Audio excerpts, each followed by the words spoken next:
سبق ہے. آپ جرنیل تھے تو آج کے جرنیل کے لیے ان کی زندگی میں سبق ہے.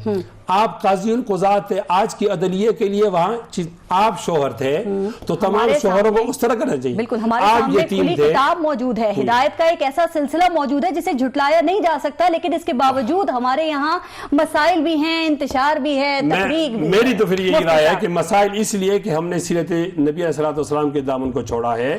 اگر ہم نبی علیہ الصلوۃ والسلام کے دامن سے جڑے رہیں گے تو کامیابی ہوگی. وہی میرا سوال تھا, کیوں چھوڑا, ہم کیوں نہیں جڑے رہے؟ اسلام جو کہ یہ اسلام کے نام پر بننے والی مملکت اسلامی جمہوریہ پاکستان, حضور اکرم صلی اللہ علیہ وآلہ وسلم کے نام لیوا لوگوں کے پاکستان میں یہ رکاوٹیں کیوں ہیں؟ میرے خیال میں وزیر اعظم, صدر پاکستان, چیف جسٹس, جرنیل, جی ان ہوتے میں کچھ لوگ آ کر تو وہ اللہ تعالیٰ کو بھی بھول جاتے ہیں, نبی علیہ السلام کو بھی بھول جاتے ہیں. آپ کے اس پروگرام کی وساطت سے میں ان سے درخواست کرتا ہوں کہ آج بھی نبی علیہ السلام کے دامن میں کامیابی ہے, اور ہٹو گے تو ناکامی ہوگی. جتنا جتنا کوئی دور جائے گا اتنا اتنا ناکام. علامہ حسن ظفر نقوی صاحب, کیا کوتاہی ہے سر, کیا نالائکی ہے, کیا نااہلی ہے کہ دنیا کے بہترین مثالی انسان ازل سے ابد تک کے سب سے بہترین انسان کی جو امت ہے, نہ وہ مثالی ہے اور نہ ہی معاشرہ مثالی ہے؟ کیا وجہ ہے سر اس کی؟ بسم اللہ الرحمن الرحیم, الحمدللہ والصلاۃ علیہ. سب سے پہلے تو تمام عالم اسلام کو دل کی گہرائیوں سے مبارکباد دیتے اس موقع کی مناسبت سے جو صبح سب جشن عید میلاد النبی منانے جا رہے ہیں. ہمارے مفتی صاحب نے بڑی سادگی سے, یقین جانے ایک بڑی تاریخی حقیقت, شاید ان کو بھی احساس نہیں کہ کتنی بڑی حقیقت, یہ بڑی سادگی سے ایک جملے میں کہہ گئے کہ پانی ہمیشہ اوپر سے نیچے آتا ہے. جہاں بھی حکمران طبقہ اپنا احتساب نہیں کرے گا وہاں نچلی عوام سے کبھی بھی توقع نہ رکھیں کہ وہ تقوی اختیار کرے, وہ ایمانداری اختیار کرے. بھئی یہاں تو مشکل یہ ہے کہ ابھی آپ جانتی ہیں کہ کوئی ایسی ویسی بات کر دی جائے عدلیہ کے خلاف یا حکمرانوں کے خلاف تو یا مجھ پہ پابندی لگ جائے گی یا چینل پہ پابندی لگ جائے گی. دیکھیے ایک سیدھی سی بات بتائیں آپ کو, اصول کیا ہے. پیغمبر ختم مرتبہ صلی اللہ علیہ وآلہ وسلم جس زمانے میں مبعوث ہو رہے ہیں وہ زمانہ کیسا ہے؟ وہ انارکی پھیلا ہوا ایک معاشرہ ہے, انارکی زدہ معاشرہ, اور ایک بے ایمان معاشرہ ہے کہ جو مذہب کو بھی, یعنی خانہ کعبہ میں بھی جس نے بت رکھے ہوئے ہیں اور سامنے خانہ کعبہ کو رکھتا ہے اور اس خانہ کعبہ کے نام پہ ایکسپلائٹیشن کرتا ہے, لوگوں کا استحصال کرتا ہے اور ان سے جناب نذرانے وصول کرنا, چڑھاوے وصول کرنا. اور خانہ جنگیوں کا یہ عالم ہے کہ جناب صدیاں ہو گئی ان کو لڑتے ہوئے, ایک دوسرے کا خون بہاتے ہوئے. اس معاشرے میں پیغمبر ختم مرتبہ صلی اللہ علیہ وآلہ وسلم کی ذات گرامی مبعوث ہو رہی ہے, یعنی مبارزہ ہی ان بے ایمان لوگوں سے ہے, مکار لوگوں سے ہے کہ جو اپنے فائدے کے لیے جس چیز کو چاہیں اللہ, حتیٰ کہ اللہ کے گھر کو بھی استعمال کر رہے ہیں. وہاں بھی خانہ کعبہ میں انہوں نے بت رکھے ہوئے 365. تو کہنے کا مطلب یہی ہے کہ جب ان لوگوں سے ٹکراؤ ہوگا تو آپ بتائیے کیا وہ لوگ اتنی آسانی سے ہتھیار ڈال لیں گے؟ حالانکہ قرآن مجید فرماتا ہے کہ اپنے بیٹوں سے زیادہ اللہ کے رسول کو پہچانتے ہیں, لیکن ان کے مفادات, وہ دنیاوی مفادات, ان کو یہ احساس نہیں کہ یہ مفادات چند روزہ ہے, پھر ذلت, تاریخی ذلت ان کا مقدر بن گئی نا. یہی سوچنا چاہیے. حیرت کی بات یہ ہے, حیرت کی بات یہ ہے یا مزے کی بات یہ ہے کہ یہاں پہ تو کہا جاتا ہے کہ اگر احتساب ہوا نا تو انارکی پھیل جائے گی. لیکن میں ابھی آپ سے پوچھنا چاہ رہی ہوں کہ یہ جو ہمارے اوپر فکری اور تہذیبی الغار ہے جس سے ہم متاثر بھی نظر آتے ہیں, کہیں کم کہیں زیادہ, حتیٰ کہ جو مثالیں ہیں وہ بھی ہم مغربی معاشروں میں اور ان کا جو طرز حکمرانی ہے اس میں ہم ڈھونڈ رہے ہیں, اس میں تلاش کریں. کیا ہمارے ہاں ان چیزوں کا قحط پڑ گیا علامہ حسن ظفر نقوی صاحب؟ صادق اور امین کا کیا مطلب ہے؟ اس کس معاشرے سے صادق اور امین کا کلمہ پڑھوایا اللہ نے اپنے حبیب کا؟ اس معاشرے سے جو چوروں لٹیروں کا معاشرہ ہے, جو غریبوں کا خون چوس رہا ہے, وہ معاشرہ کہہ رہا ہے صادق امین. یہ ہمارا نیشنل, یہ ہمارا جو الیکشن کمیشن ہے یہ نہیں کہہ رہا صادق امین, وہ معاشرہ کہہ رہا ہے. صادق اور امین کسے کہہ رہا ہے؟ اس حبیب الہی کو. اب ان سے پہلے ایک کلمہ پڑھوایا تاکہ جب یہ تمہیں دعوت دیں, تو کیونکہ وہ ڈر گئے کہ اب ہمارا احتساب ہوگا. اگر دیکھیں میں ایک بات مکمل کر لوں میرا بیٹا, کہ یہ ان کو یہ ڈر یہی تھا کہ اب ہمارا احتساب ہوگا, اگر یہ لا الہ الا اللہ کا کلمہ گونج گیا تو ہمارا احتساب ہوگا, ہمارا اقتدار ختم ہو جائے گا. تو انہوں نے یہی نعرہ لگایا تھا اور یہی کہا تھا کہ یہ ہمارے معاشرے میں معاذ اللہ انتشار پیدا کرنے آئے ہیں, یہ ہمارے معاشرے یعنی ہمارے سسٹم کو توڑنا چاہتے ہیں. آج ان میں سے کوئی بھی اپوزیشن میں ہو یا اقتدار میں ہو وہ احتساب نہیں چاہتا جو اس سسٹم کی پیداوار ہے, یہ سسٹم اسے پال رہا ہے, وہ ہمیشہ یہی نعرہ لگائے گا کہ انارکی پھیلے گی. آپ نے جو احتساب کے حوالے سے کی نا, میں ذرا آگے چل کے اس پہ بات کروں گی, میں چاہوں گی آپ لوگ اس پہ زیادہ اس کے اوپر بات کریں, اس کے اوپر فوکس رکھیں, لیکن بلال قطب صاحب کو بھی شامل کروں. بلال قطب صاحب سے سیرت طیبہ ہمارے لیے بہترین سبق ہے, کبھی نہ بھولنے والا سبق, لیکن یہ جو سبق ہے اس کے اثرات کیا عملی طور پہ بلال قطب صاحب آپ کو نظر آ رہے ہیں؟ کیا وجہ ہے کہ یہ جھوٹ سے اقربا پروری تک, ملاوٹ سے وعدہ خلافی تک, اور یہ رشوت سے جو بھی بات ہو رہی ہے احتساب کی, تو رشوت سے احتساب تک بے خوفی, یہ ہر چیز ہم میں کیوں پائی جا رہی ہے بلال قطب صاحب؟ بسم اللہ الرحمن الرحیم. اللہم صلی اللہ محمد و آل محمد. پہلے تمام مہمانوں کو بہت سلام اور بہت مبارکباد آج کے دن کی. میں عرض کروں گا, میں علامہ صاحب کی بات کو آگے بڑھاؤں گا. آپ نے کہا صادق اور امین. سب صادق اور امین کی بات کو کہنا بڑا آسان ہے, لیکن یاد رکھیے کہ جب امام علی کرم اللہ رسول پاک صلی اللہ علیہ وسلم کے بستر پر لیٹے ہوئے تھے اور وہ جو مارنے کے لیے آئے تھے, ان تینوں لوگوں کی جو امانتیں تھیں وہ رسول پاک صلی اللہ علیہ وسلم کے گھر میں رکھی ہوئی تھیں. یہ صادق اور امین ہے. یہ صادق اور امین وہ 40 سال کی تپسیا ہے, تیاری ہے, جس سے ذہن سازی کی گئی ہے. یہ ذہن سازی ہوگی تو کردار سازی ہوگی, کردار سازی ہوگی تو خود شناسی ہوگی, اور پھر خدا شناسی ہوگی. دو چیزوں کا ہونا آپ کے سوال کے جواب میں انتہائی اہم ہے. ایک زندہ خدا کو ماننا اور ایک خدا کے نبی کو ماننا. خدا کہتا ہے کہ اگر ایک کالی رات ہو, ایک جملہ کہوں گا, کالی رات ہو, کالی چونٹی ہو, اور وہ کالی چونٹی ایک کالے پتھر پہ چل رہی ہو, تو تیرا رب صرف اس کالے پتھر پہ اس کالی چونٹی کو نہیں دیکھ رہا, اس کے پاؤں کے جو نشان پڑ رہے ہیں اللہ ان کو بھی دیکھتا ہے. یہ اللہ ہے. اگر آپ کا اللہ ہے تو بات ہوگی نا. صادق امین پر آپ نے بات کی, جھوٹ پہ آپ نے بات کی. سر دیکھیں, نہ ہی اسلام میں اور نہ ہی سیرت طیبہ میں عوام اور اشرافیہ کے لیے کوئی دو الگ الگ معیار رکھے گئے ہیں. لیکن بلال قطب صاحب, پھر کیا وجہ ہے کہ ہمارے یہاں ایسا کیوں لگتا ہے کہ آج احتساب کے جو پیمانے ہیں وہ الگ الگ ہیں؟ کیا آپ بھی اس بات کو محسوس کرتے ہیں؟ آپ بھی اس بات کو سر مانتے ہیں؟ اور یہ جو صورتحال ہے اس کو کیسے درست کیا جا سکتا ہے؟ سیرت طیبہ میں احتساب, سیرت طیبہ سے ہمیں احتساب کے حوالے سے کیا رہنمائی ملتی ہے؟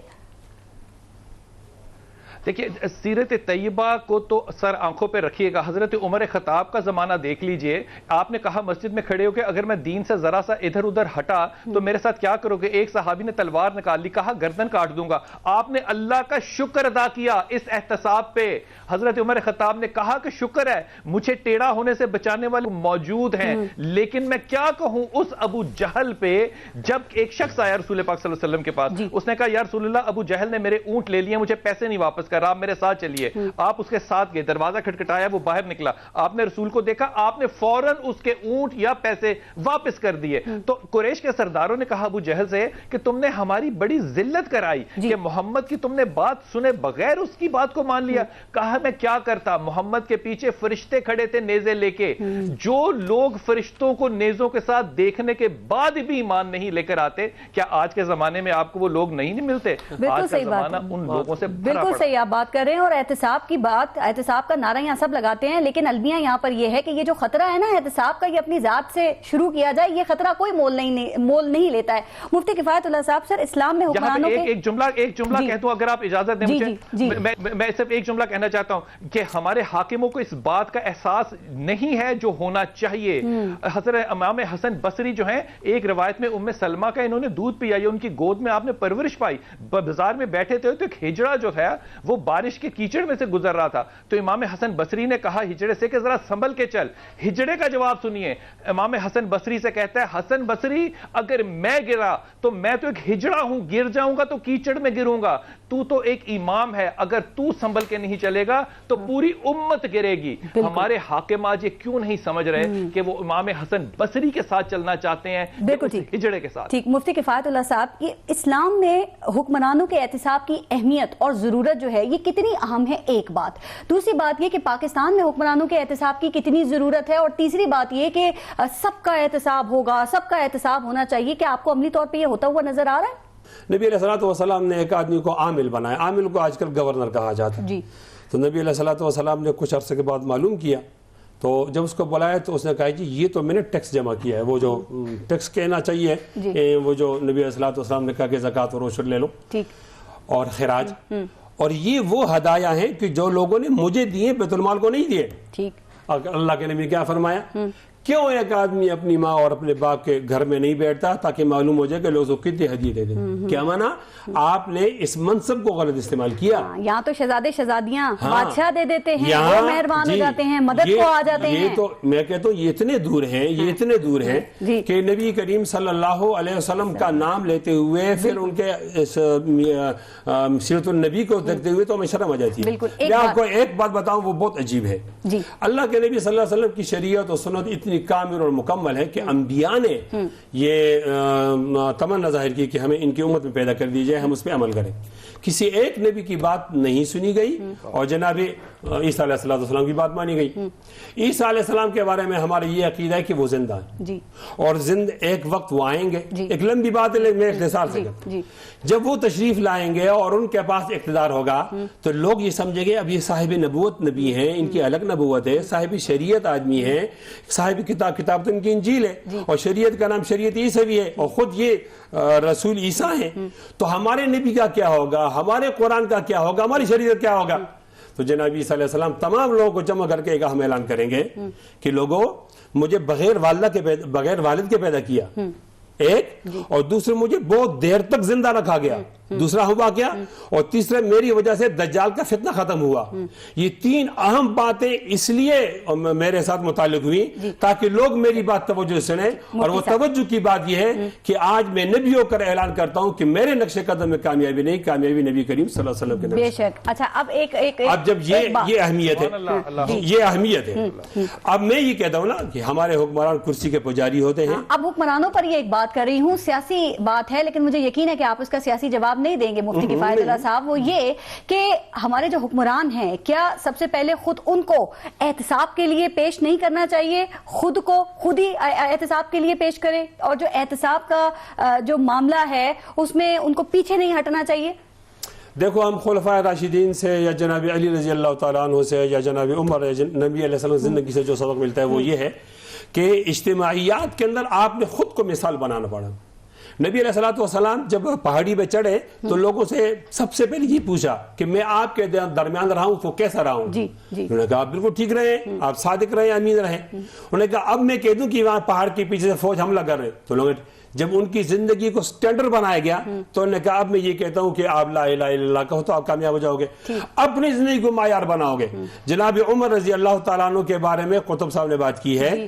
میں ایک دلچسپ واقعہ بتاتا ہوں کہ عمر رضی اللہ تعالیٰ عنہ کو ایک بدو نے کہا کہ آپ کا یہ کرتا لمبا ہے اور غنیمت کے مال میں اتنا لمبا کپڑا نہیں ملا. تو آپ اترے، آپ سیرت کی کتابوں میں آئے کہ آپ اترے، نیچے اتر کہا کہ بھائی بیٹے سے کہا پہلے اس بات کو صاف کرو تب میں اس قابل ہوں گا کہ میں ممبر پر چڑھوں. جب بیٹے نے کہہ دیا کہ میں نے اپنا حصہ دے دیا اور وہ منصب سے ہٹ گئے اور انہوں نے جب یہ مثال پیش کی نا اس کے بعد جناب عمر رضی اللہ تعالیٰ عنہ نے کہا کہ میں اب اس قابل ہوں کہ میں آپ کی خلافت کر سکوں. اور یہ قطب صاحب نے بات کی، میں اس کو سیکنڈ کرتا ہوں کہ انہوں نے پوچھا تو ایک بدو کھڑا ہوا تھا، انہوں نے کہا کہ میں آپ کا سر اڑا دوں گا. تو اس میں ناراض نہیں ہوئے. نبی علیہ السلام کے اس پروردہ صحابی نے کہا کہ مجھے شکر ہے کہ ایسے لوگ ہیں جو مجھے زیغ و ضلال میں نہیں مبتلا ہونے دیں گے. اگر میں آپ کی باتوں کو آج کے ماحول پر رکھوں تو آپ کیا دیکھتے ہیں کہ ہمارے جو حکمران ہیں وہ احتساب کے لیے آگے آ رہے ہیں، احتساب سے بھاگ رہے ہیں؟ One line. میں ذرا حسن ظفر صاحب سے بہت زیادہ معذرت کرتا ہوں. ہماری رائے میں کربلا کا واقعہ ہے. یہ بہت دلچسپ جواب ہے، میں عرض یہ کرتا ہوں کہ آج کا حکمران نبی علیہ السلام کی سیرت سے بہت دور ہے. یہ جب نبی علیہ السلام کا نام لیتے اور کرسی پر بیٹھتے ہیں ان کو شرم آنی چاہیے. چلیں ٹھیک ہے، ٹھیک. علامہ حسن ظفر نقوی صاحب سے کہا جاتا ہے کہ کفر پر مبنی نظام جو ہے نا وہ تو چل سکتا ہے لیکن ظلم پر مبنی نظام نہیں چل سکتا. تو علامہ صاحب کیا اس بات کا کوئی تعلق انصاف اور احتساب سے ہے؟ اور یہ بھی بتائیے گا کہ سیرت طیبہ جو ہے وہ ہمیں حکمرانوں کے احتساب کے لیے کیا راستہ دکھاتی ہے؟ ہاں دیکھیں بی بی بالکل صاف بات، مفتی صاحب کو معذرت کی ضرورت ہے تو بہت صحیح انہوں نے جواب دیا. میں بھی اسی کو بات کو آگے بڑھانا چاہتا ہوں. دیکھیے اب سیرت طیبہ کہ ہم پیغمبر گرامی صلی اللہ علیہ وآلہ وسلم کی ذات پر ہی محدود رہتے ہیں آج کی شب. دیکھیے آپ نے جب جناب خدیجہ الکبریٰ سلام اللہ علیہ سے عقد فرمایا تو آپ جانتے ہیں کہ جناب خدیجہ الکبریٰ سلام اللہ علیہ کی دولت کا کیا حال ہے. اتنی دولت ہے کہ وہ جو بڑی بڑی کتابیں لطیف انصاری صاحب نے بھی لکھی ہیں اور بھی علماء نے لکھی ہیں. بعض لوگ نے تو یہاں تک فرمایا کہ آپ کے تجارت کا مال 80,000 اونٹوں پر یعنی ہر وقت چلتے رہتے تھے جہازوں کی طرح, صحرائی جہازوں کی طرح آپ کے اونٹ. سوال یہ ہے کہ حضور پر جب مبعوث ہوئے تو آپ تو اس زمانے کے حساب سے کروڑپتی تھے, لیکن جب مدینے آپ پہنچے ہیں تو کیا حال تھا کہ آپ پیٹ پر 2 پتھر باندھے ہوئے تھے. یعنی جب آپ کو اللہ نے وہ اختیار دیا تو آپ کے پاس جو کچھ بھی تھا وہ آپ نے لٹا دیا. جناب خدیجہ الکبریٰ سلام اللہ علیہ کے پاس جو کچھ تھا وہ آپ نے اسلام کو دے دیا, ان مہاجرین کو دے دیا جو حبشہ ہجرت کر کے گئے, جو مسلسل ہجرت کر رہے تھے, آپ نے دے دیا. آپ اس دنیا سے کچھ لے کر نہیں گئے. ہمارے یہاں یہ دیکھیے کہ جب یہ آتے ہیں تو کیا حال ہوتا ہے, جب یہ بیٹھے ہوئے ہوتے ہیں تو کیا حال ہوتا ہے, اور جب یہ جاتے ہیں تو ماشاءاللہ پاکستان خالی ہوتا ہے, دبئی بھرا ہوا ہوتا ہے, انگلینڈ بھرا ہوا ہوتا ہے, سوئٹزرلینڈ بھرا ہوا ہوتا ہے, پاناما بھرا ہوا ہوتا ہے. سیرت طیبہ کی تو یہ بات ہے کہ حضور کے پاس جو کچھ ہے, آپ کی زوجہ محترمہ کے پاس جو کچھ ہے وہ آپ نے لٹا دیا نا. اس سے بڑی میں مثال اور کیا دے سکتا ہوں. وہاں جن خلفاء کی مثالیں دے رہے ہیں آپ. جی آپ جو بات کر رہے ہیں سر, ایک اور بات بھی ہے, ذرا میں چاہوں گی اس پہ بھی آپ بات کریں. دیکھیں کہا جاتا ہے کہ ہمارے ہاں قوانین بااثر لوگوں کو تحفظ دیتے ہیں. علامہ صاحب اگر ایسی بات ہے تو کیا احتساب اور انصاف کے لیے بھی پھر یہ طبقاتی تقسیم ہونا چاہیے؟ چونکہ دیکھیں اگر کوئی انسان با اختیار ہے, بڑا امیر ہے, تو وہ مہنگا ترین وکیل کر لے گا, وہ قانونی حکم سے فائدہ اٹھا لے گا, وہ یا تو ٹائم لے لے گا یا بچ کے نکل جائے گا, اور جو غریب ہے وہ عدالتوں میں اس کو چکر لگتے رہتے ہیں اس کے.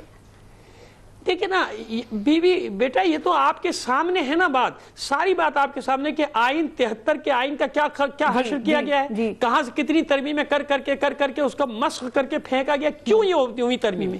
یہ اسی لیے تو ہوئی ہے نا کہ اپنے آپ کو بچایا جائے. اپنے آپ کو بچانے کے لیے جو قانون میں ترمیم ہو سکتی ہے, آئین میں تبدیل ہو سکتی ہے, عدلیہ میں تبدیلی ہو سکتی ہے, ججز میں تبدیلی ہو سکتی ہے, سب کچھ ہو سکتا ہے اپنی بے ایمانیوں کو چھپا. حالانکہ میں بتا رہا ہوں آپ کو, ایک بالکل حقیقت بتا رہا ہوں کہ تاریخ میں عبرت بن جاتے ہیں وہ لوگ. اپنے آپ کو کتنے دن تک بچا لیں گے؟ زندگی کتنے دن کی ہے؟ دیکھیں نا تاریخ میں ایسے حکمرانوں کا حال, ان نام کیسے لکھا جاتا ہے. کم از کم اپنے بچوں کو عزت. اور ایک بات اور بتاؤ کہ تاریخ بشریت کا اصول یہ ہے کہ لوگ اپنے بچوں کو بچانے کے لیے اپنا سب کچھ قربان کرتے ہیں, اپنے بچوں کے نام کو بچانے کے لیے اپنا نام قربان کرتے ہیں, اپنے بچوں کی جان بچانے کے لیے حتیٰ کہ اپنی جان قربان کرتے ہیں. مگر یہاں بالکل الٹا ہے کہ اپنے آپ کو بچانے کے لیے, اپنی کرسی کو بچانے کے لیے اپنے بچوں کو چور بنا دو, اپنے بچوں کو لٹیرا بنا رہے ہو. اور خدا کو خوف کرو بھائی, اپنے بچوں کو تو دادا تک بیچ میں آ جاتے ہیں. علامہ کی مثال لو. بالکل ٹھیک, بالکل آپ صحیح بات کر رہے ہیں. بلال, میں کہہ رہی ہوں آپ باپ کی بات کر رہے ہیں تو دادا بھی بیچ میں آ جاتے ہیں. بلال قطب صاحب سر, ابھی ریسنٹلی دو ایسے یعنی اپنے خاندان کو خود ذلیل کر رہے ہیں کہ اپنے آپ کو بچانے کے لیے اپنی اولاد کو ذلت دے رہے ہو, رسوائی دے رہے ہو. بھائی یہ کہاں کا قانون ہے؟ پیغمبر ختمی مرتبہ صلی اللہ علیہ وآلہ وسلم اپنے بچوں کے لیے, اپنے صحابہ کے لیے کیا چھوڑ کے گئے کہ صحابہ بھی فخر کریں, ان کی اولاد بھی فخر کرے, اور آج تک فخر کرتی ہے نا ان کی اولاد ان پر. میں ایک سوال ذرا کرنا چاہ رہی ہوں اس حوالے سے بلال قطب صاحب سے کہ بلال قطب صاحب سر ریسنٹلی دو ایسے واقعات, دو ایسی چیزیں, بلال قطب صاحب آپ سے بات کر رہی ہوں جی, دو ایک ایسی چیزیں سامنے آئی ہیں بلال قطب صاحب. ایک تو ایسا واقعہ ہے کہ جب ایک آدمی کو انصاف ملا نا تو وہ جیل میں اس کی ڈیتھ ہو چکی تھی جب اس کو انصاف ملا, اور دوسرا ایک ایسا شخص ہے جب اس کو انصاف ملا تو وہ اپنی جوانی کے بہترین دن جیل میں گزار چکا تھا. اور ایسی بہت سی ایگزامپلز موجود ہیں بلال قطب صاحب. تو اگر ایک غریب آدمی یہ سوال پوچھتا ہے کہ انصاف کی تاخیر غریبوں کے لیے کیوں, کمزوروں کے لیے کیوں, ہمارے لیے کیوں, تو بتائیے اس کو کیا جواب دیا جائے؟ اس کو جواب دے تو میں تو خیر دے ہی نہیں سکتا, میرے خیال میں ہمیں دینا بھی نہیں چاہیے. ہمیں اس کو صرف ہدیتاً حدیث پیش کرنی چاہیے, کیونکہ رسول پاک صلی اللہ علیہ وسلم نے جو کہہ دیا وہ ہو کر رہے گا, وہ عین حق ہے. رسول پاک صلی اللہ علیہ وسلم نے مدینے والوں سے فرمایا کہ انصاری دیکھو تم نے میری بڑی خاطر کی ہے, میری بڑی خدمت کی ہے, بڑی محبت کی ہے, جب میں اس دنیا سے پردہ کر جاؤں گا تو تم پہ بڑا ظلم ہوگا. علامہ صاحب میں ہدیتاً آپ کو بات کہہ رہا ہوں کیونکہ میں وہ کوئی ذکر نہیں کرنا چاہتا کہ مسلمانوں نے مدینے میں آ کے پھر کیا حشر اور نشر برپا کیا. رسول کی بات سچ تھی. آپ نے کہا تم پہ ظلم ہوگا, کہا کیا کرو گے, کہا ہم تلوار اٹھائیں گے, کہا تلوار نہ اٹھانا, میں تمہیں اس سے ایک بہتر بات بتاتا ہوں. فرمایا بتائیے, کہا کہ تم حوض کوثر آ کے اپنے ظلم کا بدلہ مجھ سے لینا, میں اللہ سے تمہیں اس کا بدلہ تمہیں دلوا دوں گا. یہ تو بات ہونی ہے کہ ظلم ہونا ہے, اور ہم نے وہ تمام چیزیں تب بھی کی تھی, ہم اب بھی کر رہے ہیں. لیکن اس واقعے سے تھوڑا سا آگے چلیے تو حسان بن عبد المالک جو ہے وہ امیر المومنین, وہ طواف کر رہا ہے وہاں پہ, اور وہ طواف کرتے ہوئے حجر اسود کو جو ہے وہ چومنے لگے تو اس کو روک دیا, کہا آپ نے نہ چومے. کہا کیوں نہ چوموں؟ کہا کیونکہ ہم نے محمد کو, دیکھیے بیعت بھی اس کی ہوئی ہے, اور کہا رسول پاک صلی اللہ علیہ وسلم کو چومتے دیکھے, ہم نہیں چاہتے کہ آپ اس کو چومیں. کہا تمہارے ہاتھوں نے میرے ہاتھوں پہ بیعت کی ہے, کیوں نہ چوموں میں اس کو. وہ لوگ کیا کہتے ہیں امیر المومنین سے, حسان بن عبد المالک سے, کہ ہمارے ہاتھوں نے تو تمہارے ہاتھوں پہ بیعت کی ہے لیکن ہمارے دلوں نے زین العابدین کے ساتھ بیعت کی ہے. جب آپ کی بیعتیں ہاتھوں کی کہیں اور ہوں گی, دلوں کی کہیں اور ہوں گی, تو پھر میں یہ کیا کہنے میں حجاب کروں کہ آپ لوگوں کی حیا جو ہے, ہم لوگوں کی حیا جو ہے وہ ختم ہو گئی. اللہ کے رسول نے کہا کہ 70 شاخوں میں سے اگر ایک شاخ ختم ہو گئی اور وہ حیا ہے تو پھر ان کے لیے جملہ کہا, یہ جو چاہیں کریں. ٹھیک, بلال قطب صاحب ایک بات صرف اور, سر ملکی تاریخ کا اس وقت سب سے بڑا سکینڈل ہم دیکھ رہے ہیں یہ پینما کیس. کیا آپ کو اب تک کسی بھی لمحے بلال قطب صاحب ایسا محسوس ہوا, آپ کو یہ لگا وہ خوف کہ جس کی ایگزامپلز ہمیں اسلام میں نظر آتی ہیں, اسلام میں ملتی ہیں, جس کی مثالیں ہمیں, اس خوف کی؟ ان للہ و انا الیہ راجعون. امام ابو حنیفہ سے کسی شخص نے غلط کہا, خود کہہ رہے ہیں وہ کہ یہ 300 نوافل روز پڑھتے ہیں, آپ نے پڑھنے شروع کر دیے. پھر کسی نے کہا 400, کسی نے کہا 500, یہاں تک کہ 1000 نفل, اور ساری رات امام ابو حنیفہ جا کے نوافل پڑھتے تھے. لوگوں نے کہا کہ آپ لوگوں کی باتوں میں کیوں آتے ہیں؟ امام فرماتے ہیں کہ میں نہیں چاہتا کہ لوگ مجھ سے غلط گمان رکھیں. یہ تو گمان کی بات ہے بیٹا, جو آپ بات کہہ رہے ہیں وہ تو یقین کی بات ہے. یہاں انصاف نہ ہوا ہے اور نہ ہوگا. تو پھر عوام میں بھی وہ جرأت اظہار کیوں نہیں ہے کہ وہ جواب لے سکے؟ مزید بات کریں گے بریک کے بعد, دیکھتے رہے گا نیوز بیٹ.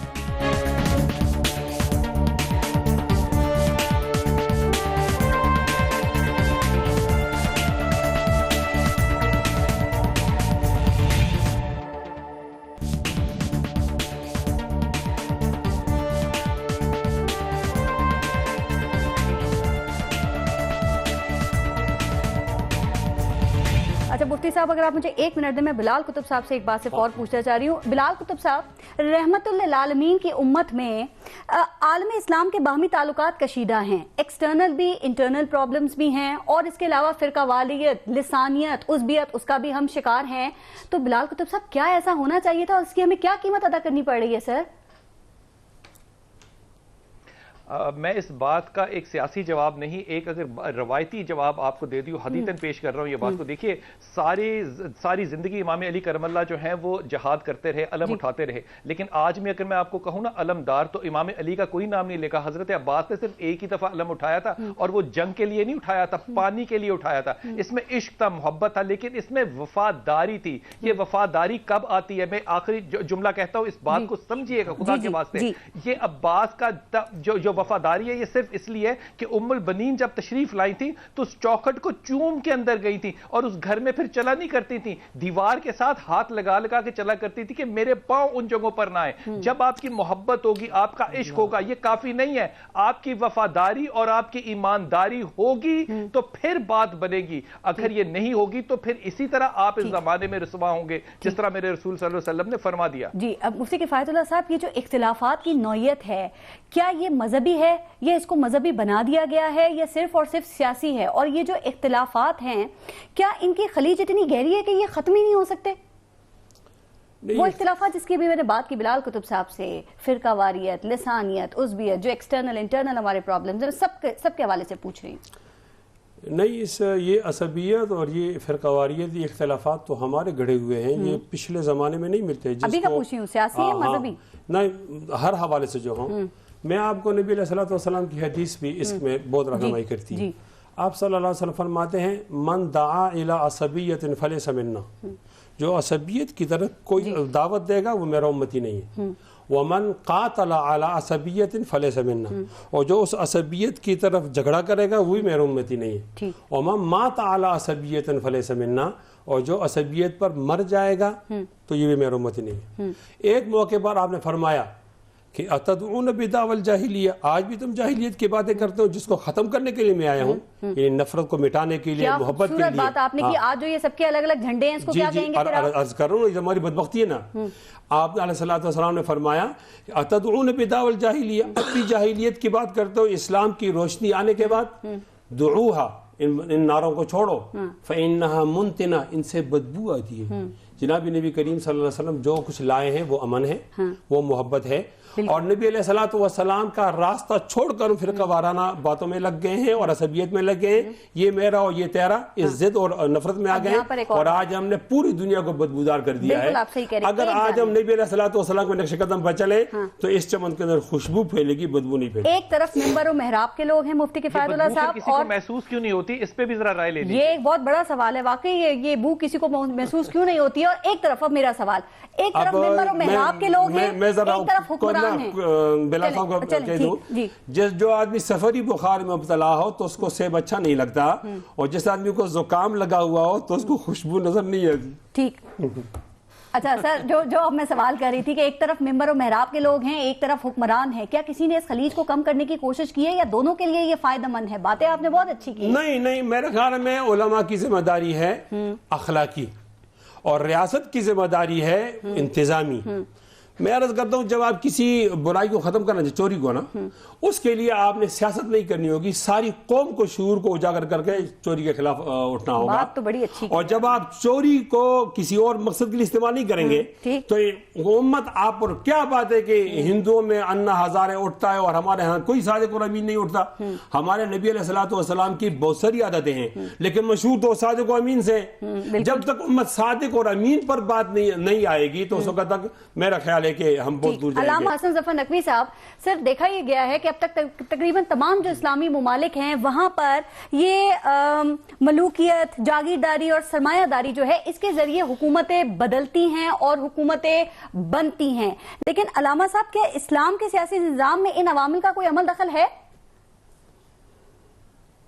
نہیں بی بی، دیکھیں میں نے جیسے پہلے عرض کیا تھا کہ اسلام کا نام استعمال ہوتا ہے، اور جو آپ نے اختلافات کی جو بات کی اسی سے میں اس کو ملانا چاہتا ہوں کہ دیکھیے تاریخ میں ضرور اختلافات کا ذکر ملتا ہے، سب کچھ ہوتا ہے، لیکن حکمرانوں نے ہمیشہ مذہب کو سیاسی ٹول یعنی سیاسی آلے کی حیثیت سے استعمال کیا، اور جب ان کو ضرورت پڑی وہ اس کو سامنے لے کر آئے۔ میں پاکستان کی بات کرتا ہوں کہ اسی پاکستان میں اختلافات کب تھے بھائی؟ 80 سے پہلے یہی رہتے تھے، یہی مکتب تھے، یہی مسلک تھے، سب کچھ تھا ایسا، لیکن 80 کے بعد پھر اچانک یہ سلسلہ شروع ہوتا ہے۔ اگر اختلافات تھے تو پاکستان کیسے بن گیا؟ قائد اعظم اور علامہ اقبال رحمۃ اللہ علیہ، ان کے پیچھے لوگ کیسے جمع ہو گئے؟ دیکھیے حضور صلی اللہ علیہ وآلہ وسلم کے ساتھ جتنے بھی لوگوں نے جو سبق حاصل کرنے والے تھے، اہل بیت علیہم السلام اجمعین ہوں یا صحابہ کرام، آپ ان کی حیات کو تو اٹھا کر دیکھیں نا کہ وہ کس طرح سے لوگوں کو ایک سسٹم دے کر جا رہے ہیں۔ کیا وہ حکومتیں نہیں تھی؟ اور حکومتی نظام کی جو میں بات کر رہا ہوں کہ یہی تو ہمارا رونا ہے کہ اسلام کے نام پر ملوکیتیں، بادشاہتیں، آمریتیں، جب کسی آمر کو اپنی حکومت کا طول عمر دینا ہوتا ہے وہ اسلام کا نام ٹھونک دیتا ہے، اور اس کے بعد اپنی مرضی کو اسلام بنا کے ہم پہ مسلط کر دیتا ہے ماضی کی طرح۔ ہر عامر کی آپ تاریخ دیں گے، اور یہ وہ ایسا ہتھیار ہے ان کے پاس کہ اگر کوئی ان کے مقابلے میں بات کرنے کی کوشش کرے تو کہہ دیتے ہیں کافر ہے، کہہ دیتے ہیں کہ اس کا تو اسلام سے تعلق نہیں۔ اسلام میں جو سیاسی نظام ہے اس کی مکمل تصویر وہ رائٹ کیوں نہیں ہو سکی، وہ ہمارے سامنے کیوں نہیں آ سکی اب تک؟